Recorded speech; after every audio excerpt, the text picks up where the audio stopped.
大家好，我是超子。您知道饭店里面卖28一份的蓑衣黄瓜是怎么做的吗？今天我来教你详细做法，做出来好吃又好看。尤其是这一碗万用炝板汁，可以制作任何凉拌菜。接下来就看一下大厨是怎么做的吧。首先准备一根可爱的黄瓜，清洗干净，去头去尾。先在黄瓜的一面横刀切，深度为3/5，底部不要切断，厚度约为2-3毫米。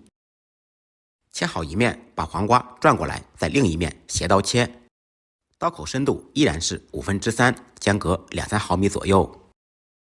全部切好以后，把黄瓜拉开，就成了漂亮的蓑衣花刀。看起来是不是很简单呢？动起手来更简单。改好刀的黄瓜盘起来，摆入盘中，改成花的形态。黄瓜经过这样改刀以后，不仅好看，而且腌制的时候容易入味。接下来再兑一个万用凉拌汁。3-4粒大蒜，趁其不备拍碎剁碎。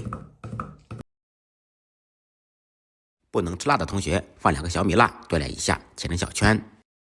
小葱切成葱花。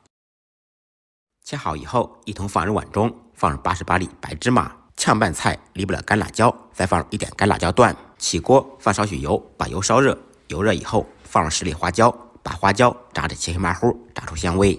炸香以后，把花椒捞出来，热油浇在小料上面，呲一下，香味就出来了。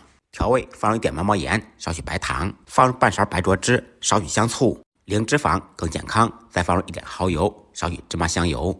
用筷子搅拌均匀，一款万用炝板汁就做好了。调好的凉拌汁淋在黄瓜上面，黄瓜经过腌制以后会出水，腌制10分钟左右就可以食用了。清脆爽口，开胃解腻，好吃又好看。学会的同学点完赞，动起手来试着做一下吧。再忙再累，记得按时吃饭。下期视频见，拜拜。